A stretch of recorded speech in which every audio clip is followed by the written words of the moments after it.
कहानी का पूरा आनंद लेने के लिए कहानी के पिछले भाग को ज़रूर देखें। उसका लिंक मैं आपको डिस्क्रिप्शन बॉक्स में दे दूँगी और साथ में कमेंट बॉक्स में पिन भी कर दूँगी, तो आप वहां से भी जाकर देख सकते हैं। कुमुद आज इतनी आसानी से उसकी बाहों में थी। हर वो चीज़ जो उसने केवल कल्पना की थी अब सच होती जा रही थी। दोनों एक दूसरे के गले लगे कब नींद की आगोश में चले जाते हैं पता ही नहीं चलता। शशांक उसके इतना करीब था जिसका सुकून उसके चेहरे पर बिखरा हुआ था। नहीं तो मुंबई से आते वक्त ट्रेन में जब कुमुद पास थी उसके बाद तो फिर वो साथ कभी नहीं मिला। अगली सुबह जब नर्स चेक करने के लिए अंदर आई तो दोनों को इस तरह सोया देख मुस्कुरा उठी। वो दोनों को डिस्टर्ब तो नहीं करना चाहती थी, लेकिन दोनों कुछ इस तरह सोए थे कि कुमुद को चेक करने के लिए शशांक को उठना ही पड़ता।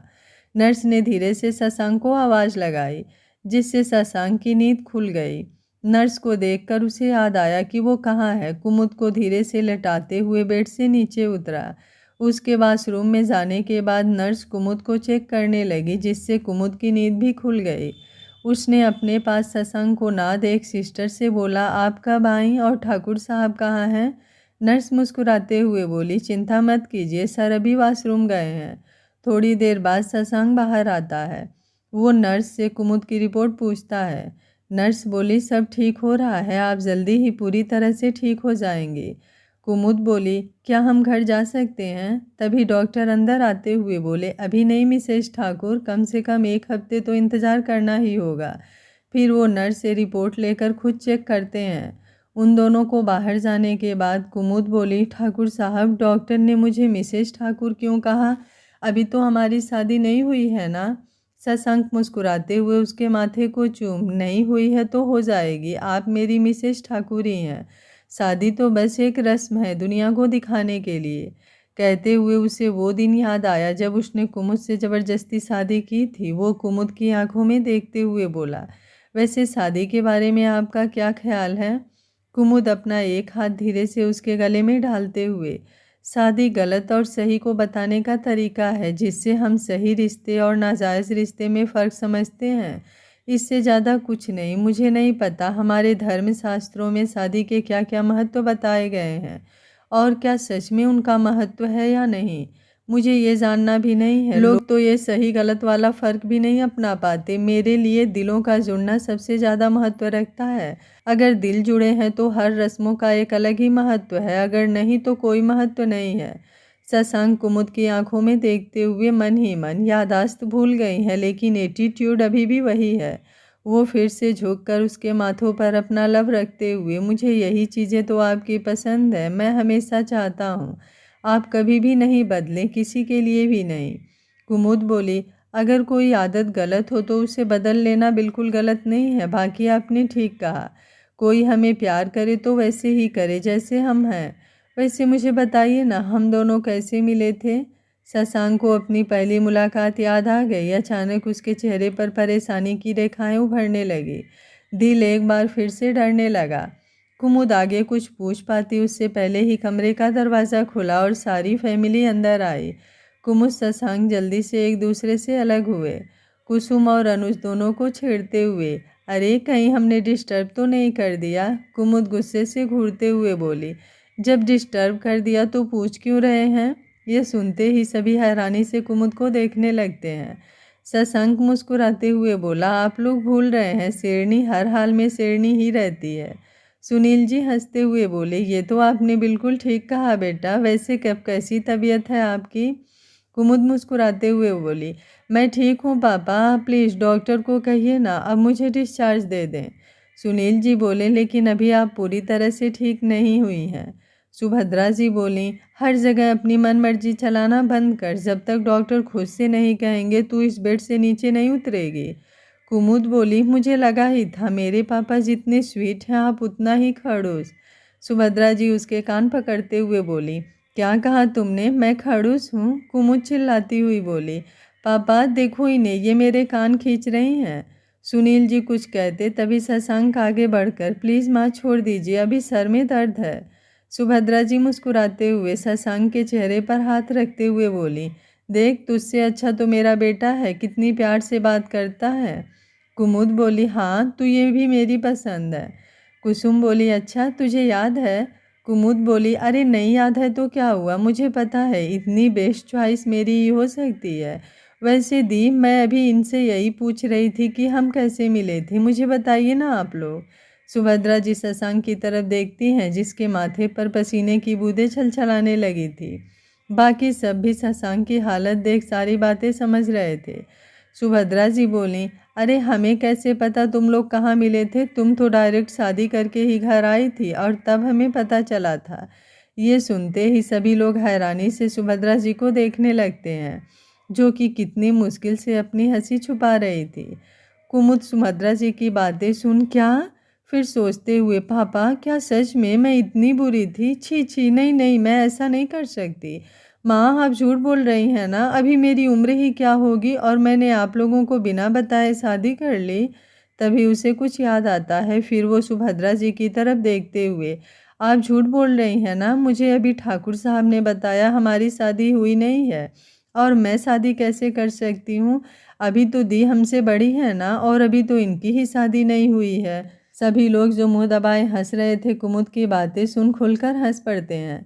सुनील जी उसके सर पर हाथ रखते हुए बोले, सुभद्रा जी आप भूल रही हैं, ये मेरी बेटी है, कुछ याद रहे या ना रहे, दिमाग तो अभी भी इसके पास वही है और मेरी बेटी सही और गलत में फ़र्क अच्छे से समझती है।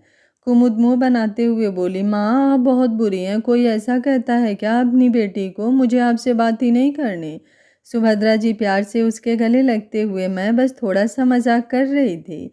शशांक ये सब देखकर मुस्कुराते रहा था, लेकिन अब उसका दिल दिमाग कुछ और ही सोच रहा था, जिसमें वो उलझने लगा था।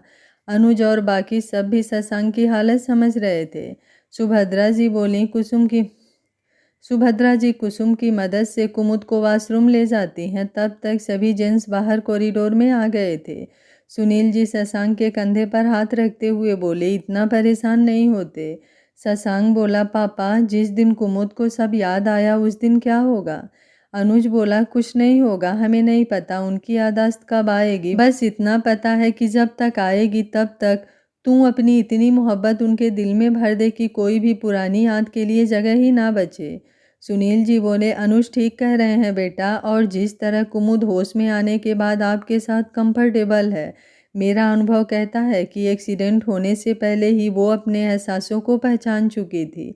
नहीं तो आप ही सोचिए कि जब वो सब कुछ भूल चुकी थी फिर भी आपका ही नाम क्यों याद आता, और उस नाम से उसे नफ़रत नहीं मोहब्बत है। ये तो कुछ देर पहले आप देख ही चुके हैं कि भले ही कुछ याद नहीं है लेकिन दिमाग उसी तरह इसका काम कर रहा है, फिर क्या ये नफ़रत और मोहब्बत को नहीं पहचानेगी। शशांक की आंखों में आंसू झिलमिला उठे थे, उसके कानों में एक्सीडेंट से एक दिन पहले की सारी बातें गूंजने लगी थी। वो किसी को बता नहीं पा रहा था, लेकिन दिल बार बार उसी आवाज़ को सुन डर से सिकुड़ता जा रहा था। सुनील जी उसके पीठ सहलाते हुए बोले, ऐसे कमज़ोर नहीं पड़ते बेटा। शशांक खुद को संभालते हुए बोला, मैं ठीक हूँ, आप परेशान मत होइए। फिर अनुज की तरफ देखते हुए, सीसीटीवी फुटेज चेक की। अनुज हाँ में सर हिलाते हुए वहीं चेयर पर बैठ अपने साथ लाया लैपटॉप ऑन करता है, जहां पूरा साफ साफ दिख रहा था कि वो गाड़ी पूरी स्पीड से शशांक की तरफ बढ़ रही थी। अचानक कुमुद का उसके आगे आना और उसकी चीख शशांक ने जोर से अपनी आंखें बंद कर ली। अनुज उसके कंधे पर हाथ रखते हुए बोला, मैंने इस गाड़ी के नंबर निकाल कर ढूंढने की कोशिश की, लेकिन पता चला कि ये रॉन्ग नंबर है। सुनील जी बोले, जिस किसी ने भी ये एक्सीडेंट प्लान किया है वो बहुत ही शातिर होगा। शशांक अपनी लाल लाल आंखें खोलते हुए, चाहे जितना भी शातिर है, जल्दी ही मैं उसकी गर्दन तक पहुंच जाऊंगा। शक तो मुझे है, बस जल्दी ही कंफर्म हो जाऊं, फिर उसका वो हाल होगा कि उसकी रूह तक कांप उठेगी। अंदर कमरे में सुभद्रा जी कुमुद को स्पंज बाथ करा कर कपड़े बदल दिया था। अब बेड पर बैठी सुभद्रा जी उसे खिचड़ी खिला रही थी। कुमुद उन दोनों से अपनी पुरानी बातें सुन रही थी। कुमुद बोली, दी आपने कहा मेरा आज एग्ज़ाम था, लेकिन मैं तो सब कुछ भूल चुकी हूँ, अब कैसे पढ़ूंगी आगे। सुभद्रा जी बोली, चिंता मत कर, तेरे पापा ने कहा है कि अगले साल फाइनल ईयर के साथ ये छूटा हुआ पेपर भी दिया जा सकता है। कुमुद बोली, उसके लिए तो अब मुझे शुरू से सब पढ़ना होगा ना। सुभद्रा जी बोली, पागल, केवल सब्जेक्ट का पढ़ लेना। कुसुम हंसते हुए, नहीं माँ, इसे तो कुछ याद ही नहीं है, इसे तो अब क ख ग घ से पढ़ाई शुरू करनी होगी। कुमुद चिढ़ते हुए बोली, माँ देखो देखो दी को, तभी सुनील जी शशांक और अनुज के साथ अंदर आते हुए, क्या हुआ मेरी बेटी को? कुमुद बोली, पापा दी मुझे चिढ़ा रही हैं कि मुझे क ख ग घ से पढ़ना होगा। सुनील जी बोले, वैसे कह तो ठीक ही रही है, अब आपको तो कुछ भी याद नहीं, तो शुरू से ही पढ़ाई करनी होगी ना। कुमुद बोली, पापा आप भी शुरू हो गए, इतना कॉमन सेंस है मुझ में। सभी इसी तरह हंसते मुस्कुराते कुछ देर बात करते हैं। तब तक अनुज के मम्मी पापा भी आ जाते हैं। सुभद्रा जी कुमुद को दोनों से परिचय कराती हैं। उन लोगों को रात ही इस बात का पता चला था, इसलिए वो आज कुमुद से मिलने आए थे। ऐसे ही बातें करने के बाद सभी लोग घर चले जाते हैं। अनुज भी ऑफिस के लिए निकल जाता है। कुमुद बोली, अब मुझे नींद आ रही है, आप भी अपने काम पर चले जाइए। वैसे आप कौन सा काम करते हैं? शशांक बोला, सॉफ्टवेयर कंपनी है अनुज के साथ। कुमुद बोली, मुझे तो मम्मी ने बताया ये छोटा सा शहर है, यहाँ पर सॉफ्टवेयर का बिजनेस। शशांक मुस्कुराते हुए बोला, कंपनी का मेन ऑफिस लंदन में है और इंडिया में मुंबई में, लेकिन मैं ज़्यादातर यहीं से काम संभालता हूँ।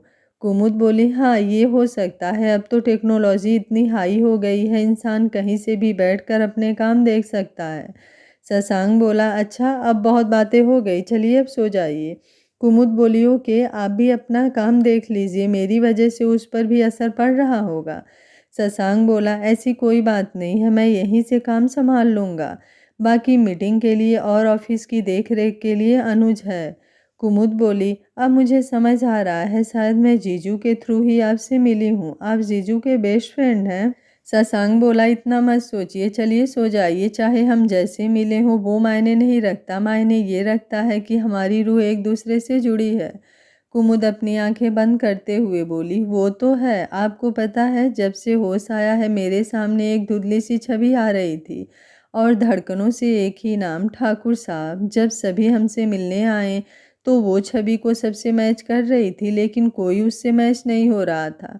लेकिन आपको देखते ही ढूंढने की ज़रूरत ही नहीं हुई। वो धीरे धीरे नींद में जा चुकी थी। उसकी बातें सुनकर शशांक के होठों पर मुस्कुराहट आ गई। धीरे धीरे वो उसके सर को सहलाते हुए उसके चेहरे को देख रहा था। दवा का असर हो चुका था। कुमुद गहरी नींद में सो गई थी। शशांक उसके हाथों को अपने हाथों में लेते हुए बोला, पता नहीं था उस दिन आपके मुंह से निकली हुई बात इस तरह सच हो जाएगी। मैंने तो ऐसा कभी सोचा भी नहीं था। आपको याद है आपने उस दिन क्या कहा था? आपको मुझसे मोहब्बत दो ही शर्तों में हो सकती है, या तो आपकी याददाश्त चली जाए या आपको दूसरा जन्म लेना पड़े। जाने क्यों आपकी बातें सुनकर उस दिन दिल टूटता हुआ सा महसूस हुआ था, लेकिन मुझे क्या पता था ये सच होने वाला है। इससे अच्छा आपकी बेरुखी ही थी। जो मोहब्बत आपको इतना दर्द देकर मिले, मैंने ऐसी कभी ख्वाहिश नहीं की थी। कुछ देर बाद वो भी सोफे पर अपना लैपटॉप लेकर ऑफिस वर्क करने लगा। अनुज सारी चीज़ें पहले हिलाकर रख दिया था। खाना सुभद्रा जी खिलाकर गई थी। यहाँ हवेली में भी सबको पता चल गया था कि कुमुद का एक्सीडेंट हो गया है। दादी ये सुनकर थोड़ी बेचैन हो गई थी, लेकिन शशांक ने उन्हें फ़ोन कर बता दिया कि सब ठीक है। सुलोचना जी और सूर्यनारायण ठाकुर मिलने जाना चाहते थे, लेकिन उनकी हिम्मत नहीं हो रही थी। विजय ठाकुर को तो शशांक ने उसी दिन टॉर्चर कर कर पागल करके पागल खाने भिजवा दिया था। शशांक के पास कुछ ही देर में उसके आदमियों ने इन्फॉर्मेशन भेज दी, जिससे ये पता चल गया कि ये एक्सीडेंट अरुण ने ही करवाया है। वो कई दिनों से इसी ताक में था, लेकिन मौका नहीं मिल रहा था। उसके आदमी ने बताया कि वो लगभग एक हफ्ते से इसी शहर में छुपा है और वो शहर के गुंडों से मिलने भी गया था। शशांक उसे कहीं से भी ढूंढकर उसे उठाने को कहता है। शाम तक अरुण का पता चल जाता है। शशांक के आदमी उसे उठा लेते हैं और उसके शहर से बाहर वाले फार्म हाउस में लाकर तहखाने में बंद कर देते हैं। अरुण चिल्ला रहा था, लेकिन अब उसका अंत निकट आ गया था। शशांक उसे जंजीरों से बांध कर अभी भूखे प्यासे रखने का ऑर्डर देता है। वो इस वक्त कुमुद को छोड़कर कहीं नहीं जाना चाहता था। धीरे धीरे समय गुजर रहा था। सुनील जी अब ऑफिस जाना शुरू कर चुके थे। सुबह शाम वे लोग कुमुद से मिलने आते। कुमुद भी अब ठीक हो रही थी, लेकिन हर दिन खिचड़ी दलिया खा खा कर अब वो उबने लगी थी। लेकिन शशांक किसी तरह मनाकर उसे खिला देता। कुमुद शशांक के बिना एक पल भी नहीं रह पाती थी। जाने क्यों उसे एक अजीब सा डर लगता था। एक हफ्ते बाद सर के टाके खुल चुके थे, लेकिन अभी तक जख्म हरा था। डॉक्टर कुछ ज़रूरी हिदायतें देते हुए ड्रेसिंग टाइम टू टाइम कराने को कहते हैं। हाथों के जख्म ठीक होने लगे थे, पैरों में घुटनों के पास चोट थोड़ी गहरी थी, बाकी और घाव भरने लगे थे। सभी कुमुद को लेकर घर आते हैं। कुमुद अपने घर को गौर से देख रही थी, लेकिन याद कुछ भी नहीं आ रहा था। सुनील जी बोले, डॉक्टर ने कहा है ना, आपको ऐसा कुछ भी करने की ज़रूरत नहीं है, सारी चीज़ें धीरे धीरे याद आ जाएंगी और फिर हम लोग हैं ना। कुमुद बोली, पापा अब तो 20 दिन में दी की शादी है, हमारी वजह से बहुत टाइम नष्ट हो गया है। सुभद्रा जी बोली, ज़्यादा दादी अम्मा मत बन, चल कमरे में आराम कर, सारी तैयारियां हो जाएंगी। अब मेरे दो दो बेटे आ गए हैं, इसलिए मुझे टेंशन लेने की कोई ज़रूरत ही नहीं होती। कुमुद बोली, बेचारे आपके एक बेटे तो खुद दूल्हे बने हैं, वो आपका क्या काम करेंगे। सुभद्रा जी बोली, अरे तो क्या हुआ, मेरा दूसरा बेटा है ना। अनुज बोला, माँ ये तो गलत बात है, दूल्हा हूँ तो क्या हुआ, शादी से पहले तक का सारा काम तो मैं कर ही सकता हूँ।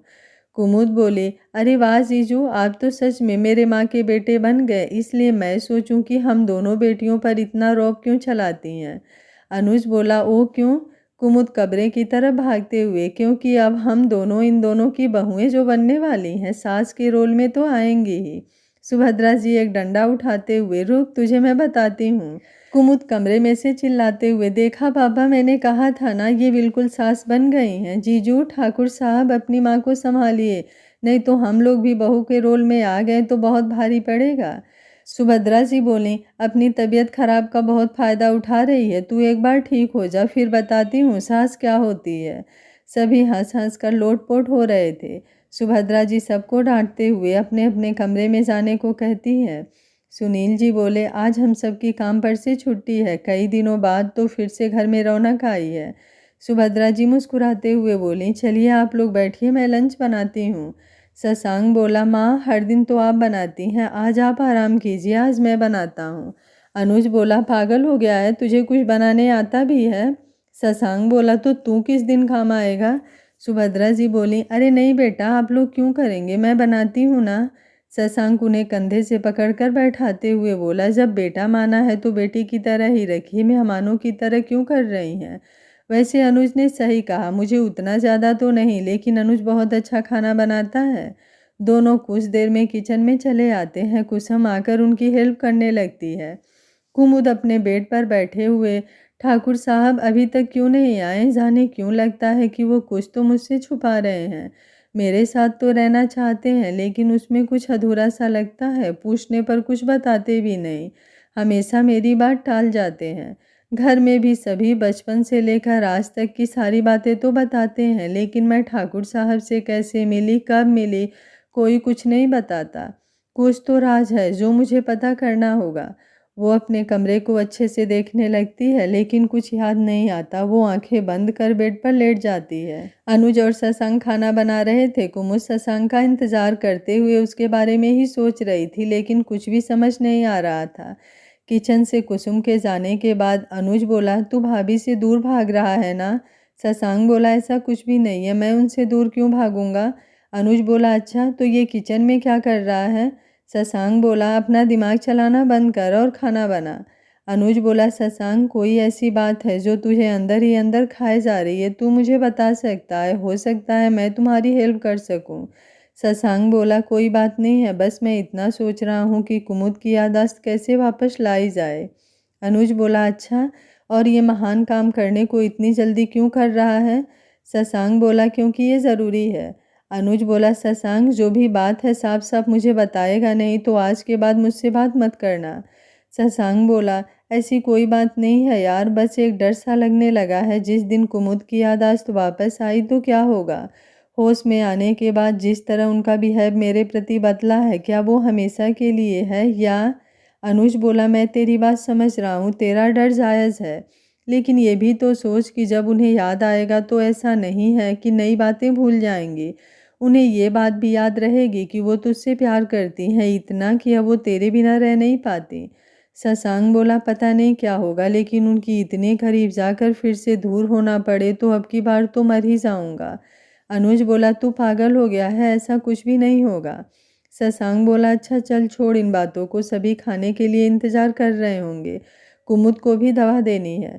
दोनों जल्दी जल्दी किचन का काम निपटाने लगते हैं। कुछ देर में खाना बनकर तैयार हो गया था, लेकिन अनुज के दिमाग में अब कुछ और ही चलने लगा था। वो सोचने लगा था कुमुद की याददाश्त आने से पहले ही वो सबके सामने कुमुद और शशांक की शादी करा देगा। दोनों ने खाना टेबल पर लाकर रख दिया था। सभी लोग खाना खाने आ गए थे, लेकिन कुमुद सो गई थी। सुभद्रा जी उसे उठाकर लाती हैं, सभी मिलकर खाना खाते हैं। कुमुद बोली, अरे वाह, आज खाने में कुछ अलग ही टेस्ट है। सुभद्रा जी बोली, हाँ, क्योंकि खाना मैंने नहीं बनाया है। कुमुद हैरानी से बोली, तो क्या पापा ने बनाया है? सुभद्रा जी मुँह बनाते हुए बोली, ये पानी ही गर्म कर ले, वही बहुत बड़ी बात होगी। सुनील जी बोले, सुभद्रा जी आप मुझे चैलेंज कर रही हैं, मैं भी चाहूँ तो खाना बना सकता हूँ। कुमुद बोली, हाँ पापा आप बना सकते हैं, लेकिन अभी मुझे बताइए कि खाना किसने बनाया है? सुभद्रा जी बोली, और किसने? मेरे दोनों बेटों ने बनाया है। कुमुद बोली, अरे वाह, मतलब दी को किचन से हमेशा के लिए छुट्टी मिल जाएगी। सुभद्रा जी बोली, टांगे नहीं तोड़ दूंगी तुम दोनों की, मेरा बेटा बाहर से भी करके आएगा और घर पर भी करेगा। कुमुद बोली, ये क्या बात हुई माँ, जॉब तो दीदी भी करती हैं, तो क्या वो बाहर करेंगी और घर पर भी करेंगी? अनुज बोला, अरे आप लोग बहस मत कीजिए, हम मेड रखेंगे और कभी मन हुआ तो हम दोनों मिलकर बना लेंगे। ये सुन सभी मुस्कुरा देते हैं। कुमुद बोली, हाँ ये ठीक रहेगा। खाना खाने के बाद सभी अपने अपने काम पर चले जाते हैं। शशांक कुमुद को दवाई देने के बाद ऑफिस जाना चाहता है, लेकिन कुमुद उसका हाथ पकड़ते हुए बोली, क्या कोई बात है जो आपको परेशान कर रही है? शशांक मुस्कुराते हुए बोला, ऐसी कोई बात नहीं है, बस कुछ ऑफिस की टेंशन है और कुछ नहीं। कुमुद बोली, आप सच बोल रहे हैं ना? शशांक उसका चेहरा अपने हाथों में लेते हुए बोला, आपको लग रहा है कि मैं झूठ बोल रहा हूँ? कुमुद उसकी आंखों में देखते हुए बोली, झूठ तो नहीं बोल रहे, लेकिन कुछ बातें छुपा जरूर रहे हैं। शशांक उस पर से नजरें हटाते हुए बोला, ऐसी कोई बात नहीं है। कुमुद बोली, चलिए ठीक है, मैं कोई दबाव नहीं डालूंगी, अगर आपको ठीक लगे तो आप बता सकते हैं। शशांक उसके सर को चूमते हुए कमरे से बाहर आ जाता है। सुभद्रा जी अपने कमरे में आराम करने के लिए आई थी और बाकी सब अपने काम पर निकल चुके थे। शशांक भी ऑफिस के लिए निकल जाता है। कुमुद शशांक के बारे में सोचे जा रही थी, अचानक उसे ख्याल आता है कि इतने दिनों में शशांक की फैमिली से कोई नहीं आया, ना ही शशांक ने उनका कोई जिक्र किया। तो क्या शशांक का नाथ है? क्योंकि जिस तरह मेरी फैमिली शशांक को पसंद करती है, उससे इतना तो तय है कि शशांक की फैमिली भी मेरे बारे में जानती होगी। लेकिन कोई मुझे कुछ बता ही नहीं रहा है और ना ही मुझे कुछ याद आ रहा है। वो उठकर अपनी अलमारी खोलकर सारी चीज़ें देखने लगती है, लेकिन उसे कुछ भी ऐसा नहीं मिलता जिससे शशांक से जुड़ी कोई बात याद आए। वो फिर एक नज़र अपने सारे कमरे को देखती है, तभी टेबल पर उसका लैपटॉप दिखाई देता है। वो लैपटॉप लेकर बेड पर बैठते हुए, ये मेरे कमरे में है, इसका मतलब मैं लैपटॉप ज़रूर चलाती हूँ। लैपटॉप खोलकर बैठती है। पहले तो थोड़ी दिक्कत होती है, लेकिन जल्दी ही वो लैपटॉप पर अपनी उंगलियां फास्ट चलाने लगती है। सारी चीज़ें अपने आप होती जा रही थी, लेकिन सारी फाइल खंगालने के बाद भी अपने पढ़ाई से रिलेटिव और अपने कुछ फैमिली पिक्चर को छोड़कर कुछ हाथ नहीं लगता। वो लैपटॉप बंद कर बेड पर लेट जाती है। अब उसके सर में दर्द होने लगा था, जिससे अब वो ज़्यादा जोर नहीं दे सकती थी। कुछ ही देर में उसे नींद आ जाती है। इधर शशांक अपने ऑफिस आकर कुछ काम देखने के बाद अनुज के साथ अपने फार्म हाउस के लिए निकल जाता है। इन 8-10 दिनों में अरुण की हालत बेहद ख़राब हो गई थी। उसे 2-4 दिन पर थोड़ा सा पानी दिया जा रहा था, खाना तो अभी तक उसे मिला ही नहीं था।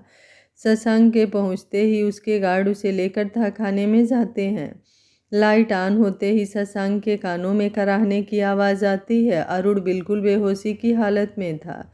एक गार्ड उस पर एक बाल्टी पानी डालता है, जिससे वो अपनी आंखें खोलता है, लेकिन उसके मुंह से आवाज़ नहीं निकल रही थी। यहाँ तक कि चिल्लाने के लिए भी उसके अंदर अब ताकत नहीं बची थी। शशांक को देखते ही अपने हाथ जोड़कर गिड़गिड़ाने लगता है, लेकिन शशांक की आंखों में लावा धधक रहा था। वो उसके बालों को पकड़कर उसका सर ऊपर करते हुए बोला, हमेशा तुम लोगों से दूर रहना चाहा। मैं कभी नहीं चाहता था कि तुम लोगों के मामले में मैं कोई इंटरफेयर करूं, लेकिन तुम लोगों ने अपनी गंदगी साफ करवाने के लिए मुझे घसीट लिया। फिर भी मैंने कुछ नहीं कहा, बस एक ही चीज़ कही थी मैंने, मेरी मोहब्बत से दूर रहना। लेकिन तुम लोगों को ये बात भी नहीं समझ आई। अब देखो मेरी बात ना मानने का नतीजा, तुम्हारा बाप तो पागल खाने पहुंच ही चुका है और तू जल्द ही यमराज के पास पहुंचने वाला है। अरुण बोला, शशांक मुझे अपनी गलती समझ आ गई है, मुझे छोड़ दे, अब आगे से ऐसी कोई गलती नहीं करूँगा। शशांक बोला, तुझे क्या लगता है मैं तेरी बातों में आ जाऊंगा? सुधरने का मौका उसे दिया जाता है जिसमें सुधरने के कोई चांस हो, लेकिन तू वो गिरगिट है जो वक्त के साथ अपने जल्दी रंग बदलता है। तुझे हर चीज़ के लिए माफ़ी कर देता, लेकिन तेरी वजह से मेरी जान ने जो तकलीफ सही है उसके लिए मेरी डिक्शनरी में कोई माफ़ी नहीं। अरुण बोला, मेरा यकीन करो, मैं उसे नहीं मारना चाहता था, मैं तो तुझे मारना चाहता था, लेकिन वो बीच में आ गए, इसमें मेरी क्या गलती? शशांक बोला, अच्छा, मतलब वो बीच में नहीं आती तो तू मुझे मारकर खुश हो जाता? तो जब ये खुशी मेरे हिस्से आई है तो मैं तुझे क्यों छोड़ दूँ? मुझे भी तुझे मारकर बहुत खुशी मिलेगी, लेकिन ऐसे नहीं, इसी तरह तड़पा तड़पा कर। अरुण रो रो कर माफ़ी मांगने लगता है, लेकिन शशांक पर कोई असर नहीं होता। वो उसी तरह उसे छोड़कर बाहर आ जाता है और अपने गार्ड को हर दिन उसे थोड़ा थोड़ा टॉर्चर करने को कहता है। वहाँ से निकलकर दोनों अपने फ्लैट की तरफ निकल पड़ते हैं। दोनों अपना कोई बिजनेस रिलेटेड बात करते हुए फ्लैट पर पहुँचते हैं। शशांक एक बार कुमुद को देखना चाहता था, लेकिन फिर वो ऊपर सीढ़ियों पर बढ़ जाता है। अनुज उसके पीछे था। शशांक जैसे ही अपने कमरे में आता है, चारों तरफ बिखरी हुई कुमुद की तस्वीरें देख उसे फिर से एक्सीडेंट से एक दिन पहले वाली बातें याद आने लगती है और वो वहीं फर्श पर बैठते हुए गहरी सोच में डूब जाता है। अनुज जब फ्रेश होकर बाहर आता है तो शशांक को हाल में ना देख उसके कमरे में जाता है। वो शशांक को ऐसे देख उसके पास बैठते हुए बोला, जब भाभी खुद यहाँ हैं तो उनकी तस्वीरों के बीच क्या कर रहा है? शशांक अपनी सोच से बाहर निकलते हुए, अनुज तुझे पता है तेरी सगाई के दिन कुमुद ने मुझसे क्या कहा था? अनुज बोला, मुझे कैसे पता होगा यार, तूने कुछ बताया ही नहीं। शशांक अनुज को सारी बातें बताता है। अनुज भी सुनकर थोड़ी देर हैरान हो जाता है। शशांक बोला, अब तू ही बता कैसे आगे बढ़ूं? हर पल एक डर सा लगा रहता है। ऐसा लगता है जैसे मैं उनके याददाश्त जाने का फ़ायदा उठा रहा हूँ। ये सच है कि मैंने हमेशा चाहा कि कुमुद का प्यार मुझे मिले, लेकिन इस तरह से कभी नहीं सोचा था। अनुज बोला, देख मुझे समझ आ रही है तेरी सिचुएशन, शायद तेरी जगह पर मैं भी रहता तो मैं भी ऐसे ही सोचता, लेकिन कभी कभी हम जिस बात को अपनी जगह पर नहीं सोच पाते उसे दूसरे नज़रिए से बेहतर सोच सकते हैं। देख तुझे यही लग रहा है ना कि भाभी ने तुझे कहा था कि याददाश्त जाने के बाद या अगला जन्म लेने से ही वो तुझसे प्यार कर सकती हैं, तो इसके नेगेटिव पॉइंट तूने सोच लिया। अब इसका पॉजिटिव पॉइंट देख, तेरी मोहब्बत में कितनी शिद्दत थी कि कायनात को भी वो चीज़ करने पर मजबूर कर दी जिससे कुमुद तुझसे मोहब्बत कर सके। शशांक ये सुनते ही हैरानी से कुछ पल के लिए अनुज को देखने लगा। अनुज उसके कंधे पर हाथ रखते हुए बोला, हर चीज़ नेगेटिव नहीं होती, उसके कुछ पॉजिटिव व्यू भी होते हैं। एक बार तू इन बातों को भी सोच। अभी दोनों बातें ही कर रहे थे, तभी अचानक से कुमुद की जोर से चीखने की आवाज़ आई। दोनों कुछ पल के लिए चौंक गए, लेकिन अचानक दोनों सेंस में आते हुए नीचे की तरफ भागे।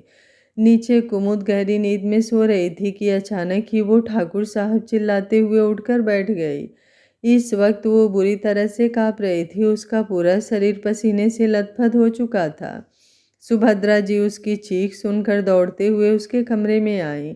तब तक कुसुम भी ऑफिस से आकर दरवाजे पर ही पहुंची थी। वो भी दौड़ते हुए कमरे में अंदर आई। सुभद्रा सी कुमुद को गले लगाए उसे शांत करने की कोशिश कर रही थी, लेकिन कुमुद रोते हुए कुछ बोलने की कोशिश कर रही थी, लेकिन उससे बोला नहीं जा रहा था। वो बहुत डर गई थी। तभी शशांक और अनुज कमरे में आते हुए बोले, क्या हुआ? सुभद्रा जी बोली, पता नहीं बेटा, ये तो सो रही थी, लगता है कोई बुरा सपना देख लिया है। कुमुद की आंखें ठीक से नहीं खुल रही थी, वो अभी भी कुछ बड़बड़ा रही थी। शशांक उसका हाथ पकड़ते हुए बोला, कुमुद क्या हुआ है? कुमुद शशांक की आवाज़ से अपनी आंखें खोलती है। सामने शशांक को देख जल्दी से उससे लिपट जाती है। शशांक उसे अपनी बाहों में भरते हुए बोला, क्या हुआ है? पहले आप शांत हो जाइए, सब यहीं है, कुछ नहीं हुआ है। कुमुद अचानक से शशांक से थोड़ा दूर हो उसे अच्छे से देखने लगती है। किसी को कुछ समझ नहीं आ रहा था। कुमुद को जब तसल्ली हो जाती है कि शशांक पूरी तरीके से ठीक है तो फिर से उसके गले लग जाती है। अब वो थोड़ी शांत होने लगती है। अनुज सुभद्रा जी और कुसुम को इशारे में बाहर आने को कहता है। वो दोनों बाहर आ जाती हैं। शशांक महसूस कर पा रहा था कि कुमुद बहुत बुरी तरीके से डरी हुई है। वो उसके बालों में उंगलियां चलाते हुए धीरे धीरे उसे रिलैक्स करता है। कुछ देर बाद शशांक बोला, क्या हुआ था जान, कुछ बुरा सपना देख लिया? कुमुद अपना चेहरा उसके सीने से निकालते हुए, मैंने देखा वो गाड़ी आपको ठोकर मारने दी। मैं आपको बुला रही थी लेकिन आप सुने ही नहीं। वो गाड़ी बहुत ही स्पीड में थी। ठाकुर साहब, मुझे बहुत डर लग रहा है। मैं आपको नहीं खो सकती। प्लीज़ कभी मुझसे दूर मत जाइएगा। शशांक उसे फिर से अपने सीने से लगाते हुए, कुछ नहीं हुआ है, ये एक सपना था। देखिए, मैं पूरी तरह से ठीक हूँ। मैं तो खुद ही आपसे कभी दूर नहीं रह सकता। कुमुद बोली, पता नहीं क्यों कुछ देर के लिए लगा ये सब हकीकत है। शशांक उसके सर को चूमते हुए, मैं ठीक हूँ, बस यही हकीकत है, बाकी कुछ मत सोचिए। कुमुद केवल सर हिला देती है। कुछ देर बाद शशांक उसे लेकर बाहर आता है। बाहर सुभद्रा जी, कुसुम और अनुज भी हाल में परेशान बैठे हुए थे। सुभद्रा जी कुमुद का हाथ पकड़कर अपने पास बैठाते हुए बोली, क्या हुआ, तू ठीक है ना? कुमुद मुस्कुराते हुए बोली, हाँ माँ, मैं बिल्कुल ठीक हूँ। शशांक बोला, परेशान मत होइए माँ, एक बुरा सपना देख लिया जिसके कारण डर गई थी। कुसुम कुमुद के सर पर हाथ रखते हुए, क्या देख लिया था? कुमुद शशांक की तरफ देखते हुए, एक्सीडेंट, कोई गाड़ी ठाकुर साहब की तरफ बढ़ रही थी। सभी ये सुनकर हैरान हो जाते हैं लेकिन शशांक सबको नॉर्मल रहने का इशारा करता है। माँ, कुछ नाश्ते के लिए होगा, कुमुद की दवाई का वक्त हो रहा है। सुभद्रा जी बोली, आप लोग फ्रेश हो जाइए, मैं लेकर आती हूँ। अनुज तो पहले से फ्रेश हो चुका था। शशांक ऊपर फ्लैट में चला जाता है। कुसुम भी अपने कमरे में आ जाती है। कुमुद बोली, जीजू एक बात पूछूं? अनुज बोला, जी पूछिए। कुमुद बोली, ठाकुर साहब की फैमिली कहाँ रहती है? वो लोग मुझसे मिलने क्यों नहीं आए? अनुज को समझ नहीं आया कि वो क्या कहे, लेकिन अनुज को कोई बहाना भी नहीं सूझ रहा था। किसी तरह खुद को शांत करते हुए बोला, दरअसल शशांक की फैमिली में उसकी दादी हैं, उसके मम्मी पापा भी हैं, लेकिन किसी बात से शशांक की उनसे नहीं बनती, इसलिए वे लोग गांव में रहते हैं। कुमुद बोली, तो क्या वे लोग मेरे बारे में नहीं जानते? अनुज बोला, जानते हैं, दादी तो हर दिन फ़ोन पर आपके बारे में पूछती हैं। वो तो कितनी बार आना चाहती थी लेकिन उनकी तबीयत ठीक नहीं रहती, इसलिए शशांक ने मना कर दिया है। कुमुद बोली, वैसे आप दी से कैसे मिले थे? आप अपनी लव स्टोरी सुनाइए ना। अनुज मुस्कुराते हुए बोला, कुछ मत पूछिए साली साहिबा, हमारी मुलाकात बवाल थी। पहली मुलाकात में ही कुसुम ने मुझे धो दिया था। कुमुद हंसते हुए बोली, सच में? तभी कुसुम बाहर आते हुए बोली, अच्छा, अपनी हरकतें याद है, छिछोरों वाली हरकतें थी। तभी सुभद्रा जी नाश्ता लेकर आते हुए बोली, कुसुम ऐसे बात करते हैं अपने होने वाले पति से? कुमुद बोली, तो कैसे बात करते हैं माताश्री? सुभद्रा जी बोली, तुझे बहुत मस्ती सूझ रही है, अभी डंडे पड़ेंगे तो सारी मस्ती भूल जाएगी। कुमुद मुंह बनाते हुए बोली, आप सच में खड़ूस हैं? सभी नाश्ता करने लगे। शशांक भी आ गया था और उसी समय सुनील जी अपने ऑफिस से आ गए थे। नाश्ता करने के बाद शशांक कुमुद को दवा देकर उसे आराम करने के लिए कहा। कुमुद आंखें बंद करके बेड पर लेटी हुई सारी बातें सोच रही थी। उसे लग रहा था जैसे वो सपना नहीं हकीकत ही था। वो फिर से अपना लैपटॉप उठाकर उस पर सारी फाइल चेक करने लगती है, लेकिन कुछ नहीं मिल रहा था। वो खुद से ही बोली, ऐसा कैसे हो सकता है? जिस तरह ठाकुर साहब मेरी रूह तक महसूस होते हैं, उनके छूने का एहसास मेरे रोम रोम में महकता है। उससे इतना पता है कि मैं उन्हें अपने एक्सीडेंट से पहले से जानती हूँ और प्यार करती हूँ। फिर उनके साथ मेरी कोई फ़ोटो यहाँ पर क्यों नहीं है? सोचते हुए उससे मोबाइल की याद आती है, लेकिन कमरे में कहीं कोई मोबाइल नहीं दिख रहा था। बाहर सुनील जी को सुभद्रा जी कुमुद के बारे में बता रही थी कि किस तरह वो सपना देखकर डर गई। सुनील जी इस बात को सोचते हुए बोले, कहीं उसे कुछ याद तो नहीं आ रहा? शशांक बोला, नहीं अभी तो ऐसा कुछ नहीं है, उन्होंने सपना ही देखा है। ये अलग बात है कि वो घटना पहले ही घटित हो चुकी है, लेकिन अचानक से ये सपना आना समझ नहीं आ रहा, क्योंकि होश में आने के बाद अभी तक हॉस्पिटल में तो ऐसा कुछ नहीं हुआ। कुसुम बोली, क्योंकि उसने अपनी पिछली यादों को ढूंढने की कोशिश नहीं की थी। यह सुनकर सभी की नज़रें कुसुम पर चली जाती हैं। कुसुम बोली, क्या आप लोगों ने कमरे की हालत देखी थी? अलमारी खुली हुई थी, उसमें का सारा सामान बिखरा हुआ था।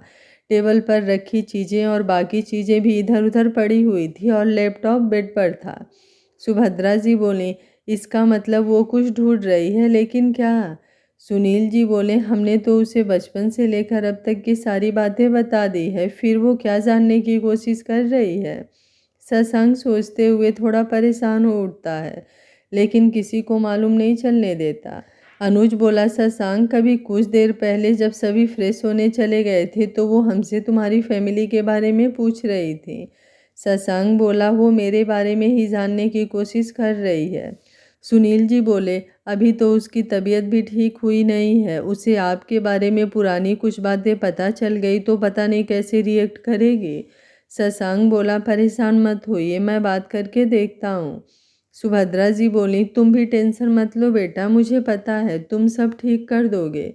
सभी मुस्कुरा देते हैं। कुछ देर बाद अनुज शशांक अपने फ्लैट में आ जाते हैं। दोनों अपना कुछ ऑफिस वर्क निपटाने लगते हैं। काम करते समय भी शशांक का दिमाग कुमुद में ही अटका हुआ था।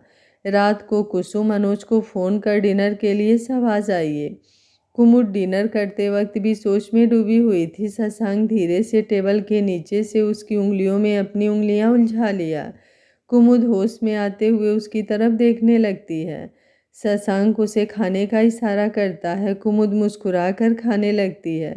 डिनर करने के बाद सभी कुछ देर हॉल में बैठकर बातें करते हैं। उसके बाद अपने अपने कमरे में सोने चले जाते हैं।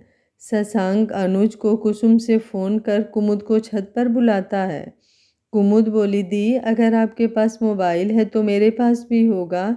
कुसुम बोली, हाँ, पापा ने तेरी 18वें बर्थडे पर मोबाइल गिफ्ट किया था। कुमुद बोली, तो मेरा मोबाइल कहाँ है?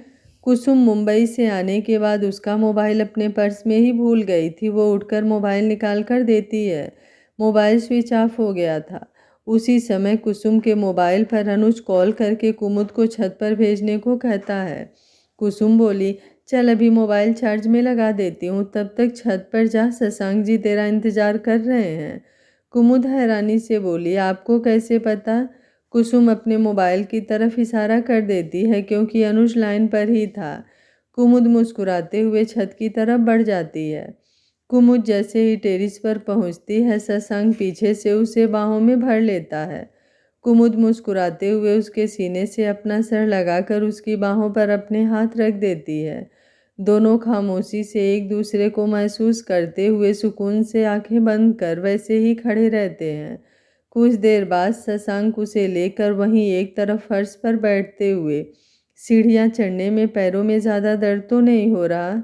कुमुद बोली, नहीं, अभी पट्टी बंधी हुई है, ज़्यादा दिक्कत नहीं हो रही है। शशांक उसके बालों की लटों से खेलते हुए बोला, कुमुद, आप जानती हैं ना, अभी आपकी तबीयत पूरी तरह से ठीक नहीं हुई है। कुमुद आंखें बंद किए हुए बोली, शशांक बोला, तो फिर आप क्यों दिमाग पर इतना प्रेशर डाल रहे हैं? कुमुद अपनी आंखें खोलते हुए, आपको कैसे मालूम?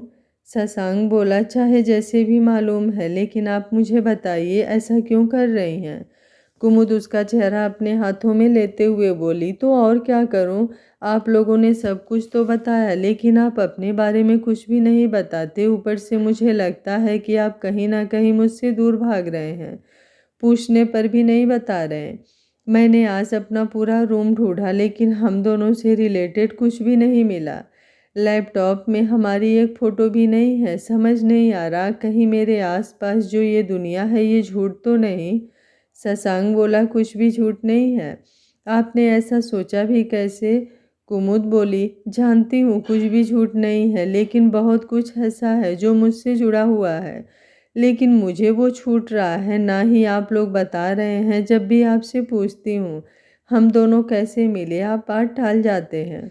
सोचती हूँ शायद जीजू के थ्रू मिले होंगे, लेकिन आज जब अपना लैपटॉप को पूरी तरह खोला तो आपके साथ तो छोड़िए, सिंगल में भी आपकी फ़ोटो नहीं है, ना आपके बारे में कोई और इन्फॉर्मेशन। क्या करूँ मैं? ऐसा कैसे हो सकता है? आज इस मोबाइल और हाई टेक्निक युग में हमारी एक भी तस्वीर ना हो। जीजू से आज उनकी लव स्टोरी के बारे में जानना चाहा, तब तक माँ बीच में आकर बात खत्म कर दी। मेरा सर फट रहा है, हर पल जाने क्यों लग रहा है कि आप मुझसे दूर हो जाएंगे, सब खत्म हो जाएगा। शशांक उसे अपनी बाहों में टाइटली भरते हुए, कुछ खत्म नहीं होगा, केवल आप मेरी मोहब्बत ही नहीं मेरी ज़िंदगी हैं। अगर दूर हो गया तो समझिए मैं ही खत्म हो गया। लेकिन जान, अगर आपको कुछ ऐसी बातें पता चले जिससे आप खुद ही मुझसे दूर हो जाएं, मेरे साय से भी नफरत करने लगे तो क्या करेंगी आप? कुमुद बोली, मतलब मैं सही सोच रही थी, कहीं ना कहीं हमारे रिश्ते में कुछ दूरियां और गलत फहमियाँ थीं जिसे आप बताना नहीं चाहते। शशांक बोला, ऐसी बात नहीं है कि मैं बताना नहीं चाहता, लेकिन एक डर सा लगता है, आपकी बेरुखी मेरी जान लेती है। आपकी जुदाई सह नहीं पाऊंगा। आपके आने से पहले मेरे जीवन में बस एक ही सच्चा रिश्ता था, वो है मेरे दोस्त अनुज का। आपके आने के बाद समझा कि माँ बाप का प्यार क्या होता है, केयर क्या होती है। बच्चों के लिए कुछ भी कर गुजरना माँ बाप कैसे करते हैं। सारे रिश्ते आपको पाकर मिले हैं, इन्हें खोने से डरने लगा हूँ। मैं हमेशा से अपनी मर्जी का मालिक रहा, लेकिन आपने उसे सभ्य बनाया। आपके लिए मैं कुछ भी कर सकता हूँ। मेरी मोहब्बत इस एक लाइन में समाई हुई है, कुछ भी कर सकता हूँ सिर्फ तुम्हारे लिए। कुमुद बोली, जब इतना प्यार करते हो तो फिर डरते क्यों हो? अपनी मोहब्बत पर भरोसा रखें, मैं हमेशा आपके साथ हूँ। आप बताइए ना हमारे बारे में, हम लोग कैसे मिले, कब मिले थे, हमारे बीच ऐसी क्या गलतफहमी आ गई थी? शशांक बोला, मिला तो आपसे 3 साल पहले था, लेकिन उस समय मैंने केवल आपको देखा था, हमारी मुलाकात नहीं हुई थी। उसके बाद आपको पागलों की तरह ढूंढने लगा। आज तक कोई लड़की मेरी नज़रों में नहीं उतरी थी। पहली बार आपको देखा तो देखता ही रह गया।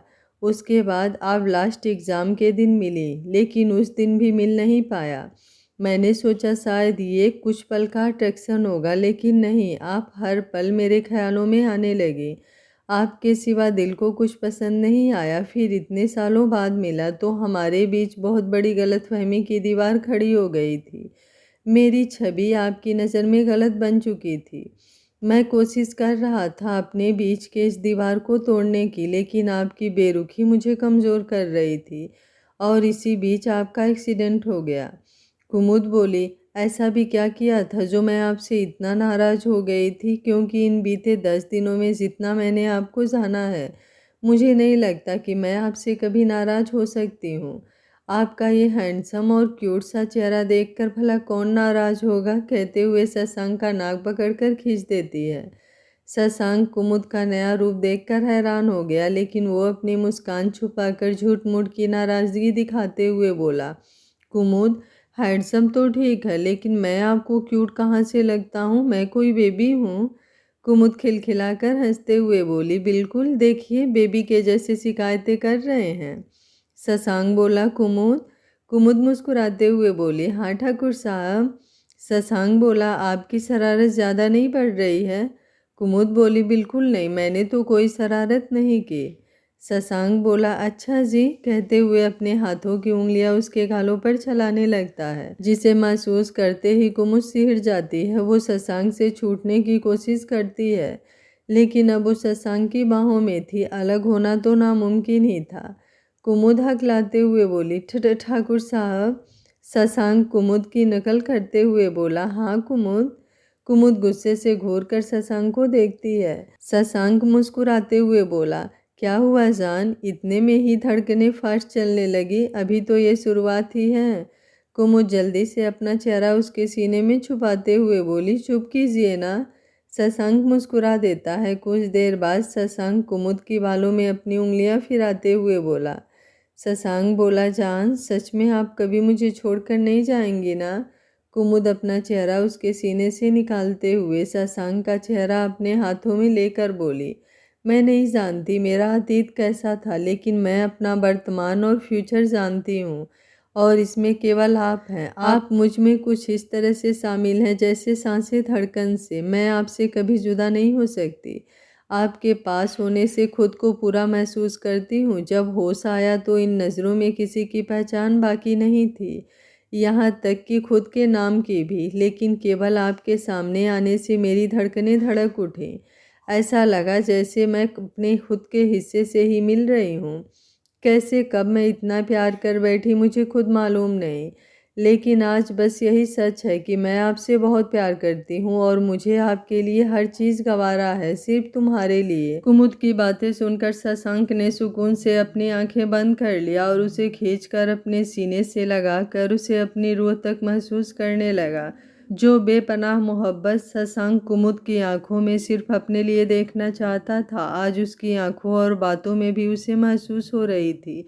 लेकिन ये क्या कुछ पल के लिए थी या जिंदगी भर के लिए, ये सोचकर ही उसकी रूह कांप जा रही थी। आगे क्या होगा इस कहानी में जानने के लिए देखते रहिए कहानी का अगला भाग। अगर आपको कहानी अच्छी लग रही है तो वीडियो को लाइक शेयर एंड चैनल को सब्सक्राइब कर लीजिएगा। Thank you for watching. मिलते हैं कहानी के अगले भाग में।